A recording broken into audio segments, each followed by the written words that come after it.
વડોદરામાં bright school સામે વાલીઓનો રોષ જોવા મળ્યો। એફઆરસીના નિયમોના ધજાગરા ઉડાવી રહી છે આ સ્કૂલ। નિયમ મુજબ 36,000 ફી નક્કી કરાઈ છે, તેમ છતાં શાળા 42 થી 45,000 ફી વસૂલી રહી છે।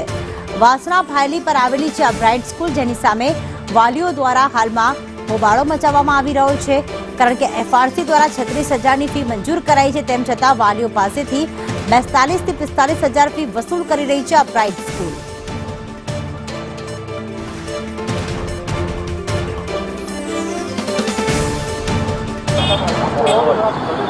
ફરી એકવાર શાળાની મનમાની સામે આવી છે અને વડોદરા પેરેન્ટ્સ એસોસિએશન મેદાનમાં છે।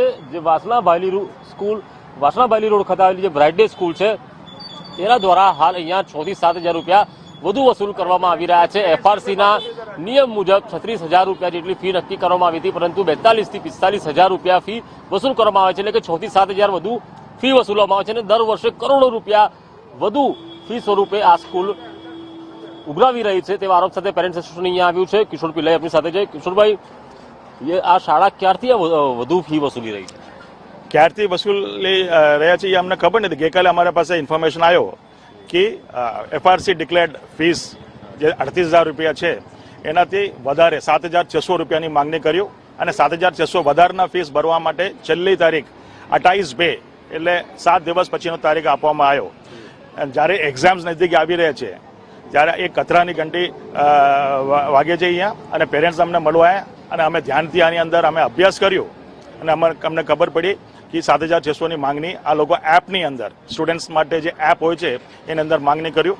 તો આજે અમારા ડિમાન્ડ છે કે એફઆરસી નિર્ણય કરેલા ફી સ્ટ્રક્ચર પોતાનું નોટિસ બોર્ડ ઉપર અમે લગાવવામાં આવે, જેનાથી પેરેન્ટ્સને ખબર પડે કે ફી સ્ટ્રક્ચર સ્કૂલમાં શું છે। બીજું, એપમાં જે ડિમાન્ડ કરેલા ફીસ તાત્કાલિક વિડ્રો કરવામાં આવે અને જેટલા બી પેરેન્ટ્સમાંથી વધારે પૈસા લેવામાં આવ્યો એ તરત રિફંડ કરે। નિરાકરણ નહીં આવે?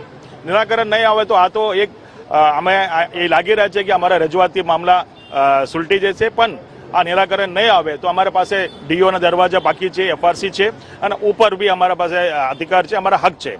અને અમારે એક નિયમ રહ્યું કે પહેલા અમે રજૂઆત કરી તરતા હોય છે અને નહીં સાંભળવામાં આવે તો અમે આગળ પગલાં ભરે છે। કેટલી ફી લે છે બેન તમારી પાસેથી અને કોઈ શું કહેવામાં આવે છે? સ્કૂલમાં ફીનું કશું એવું રેગ્યુલર સ્ટ્રક્ચર આવતું નથી। જે અમને બસ એ જ માંગણી છે કે પહેલું ફી સ્ટ્રક્ચર આવવું જોઈએ, કે અમને ક્યારે ને કેટલી ક્યારે ભરવાની ખબર હોવી જોઈએ। એપ પર એક મેસેજ આવે કે 15 દિવસ પછી આટલી ફી ભરવાની, એટલે અમે ભરી દઈએ દર વખતે। તો આ સિસ્ટમ બી ખોટી છે। પેરેન્ટ્સને ખબર હોવી જોઈએ કે અમારું છોકરાની અમારે આખા વર્ષમાં ફી ભરવાની છે, તો અમે એક બજેટ એનું એ કરીએ। દર વખતે એવું 3 વર્ષથી અમે તો આ જ રીતે ભરી રહ્યા છે। તો અમારી માંગણી પહેલા એ છે કે પહેલા ફી સ્ટ્રક્ચરને બહાર પાડો। પહેલું કે અમારા હાથમાં ફી સ્ટ્રક્ચર અમારું છોકરું એની પહેલા હોવી જોઈએ। દર વખતે કહીએ ને અમે જ્યારે બી ફી ભરીએ, એવું એક નહીં, દરેક પેરેન્ટ્સ કહે છે। આજે કોઈ પેરેન્ટ્સ કદાચ આવ્યા નથી એટલા બધા, પણ દરેક પેરેન્ટ્સ એમને કહે ઓફિસમાં, તે લોકો એવું જ કે અમને ઉપરથી નથી આવ્યું, અમને ઉપરથી નથી। સર એવું કહે છે કે પીટીએમ મિટિંગમાં કહો, પીટીએમ મિટિંગમાં મેડમ લોકો બી આન્સરેબલ નથી, તો અમે કોણે કહીએ આન્સરેબલ? ના, એવું તો હવે અમે નહીં કહી શકતા એવું, પણ આન્સરેબલ હોવા જોઈએ લોકો। અમને વધારે લે છે ને, એફઆરસી થી વધારે લઈ રહ્યા છે। અમને જે બતાવ્યું સર આગળ એના પ્રમાણે તો વધારે ફી લઈ રહ્યા। હા, હું ગુજરાત બોર્ડમાંથી છું। અમે કાલે જ સોમિલ સરને મળ્યા છે અને સરે અમને એ રીતે વાત કરી કે તમને અમે ટર્મ ફી લઈએ છીએ કે આ રીતે એ રીતે અમે ફી વધારે, હજી એનો ચુકાદો તો આવ્યો જ નથી। તો અમને કીધું તમે 35,000 ફી ભરો અને પછી ઉપરના જે છે એ આપણે જોયું જાય છે। તો જોયું જાય છે એનો મતલબ શું? તો મારા હસબન્ડ એવું કીધું કે તમે ફ્રી સ્ટ્રક્ચર બહાર પાડો, એક સર્ક્યુલર આપો। જ્યાં સુધી 10th નું સર્ક્યુલર અમને નહીં, મારી ડોટર 9th માં છે, તો 10th નું નહીં મળે ત્યાં સુધી અમે લોકો આગળ ફી નહીં ભર્યા। એટલે અમને આટલું કહીને પાછા મોકલી દીધા। અચ્છા બેન, આ મિડલ ક્લાસમાંથી આવવાનું સ્કૂલો મનમાની કરે, કેટલી તકલીફ પડતી હોય છે? સામાન્ય તકલીફ તો પડે જ ને, આપણું આખું બજેટ ખોરવાઈ જાય છે।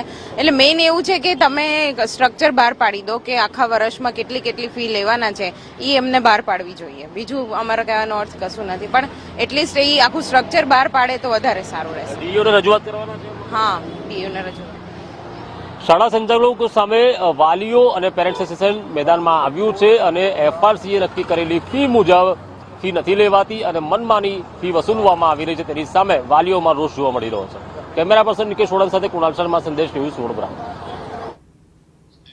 Final solution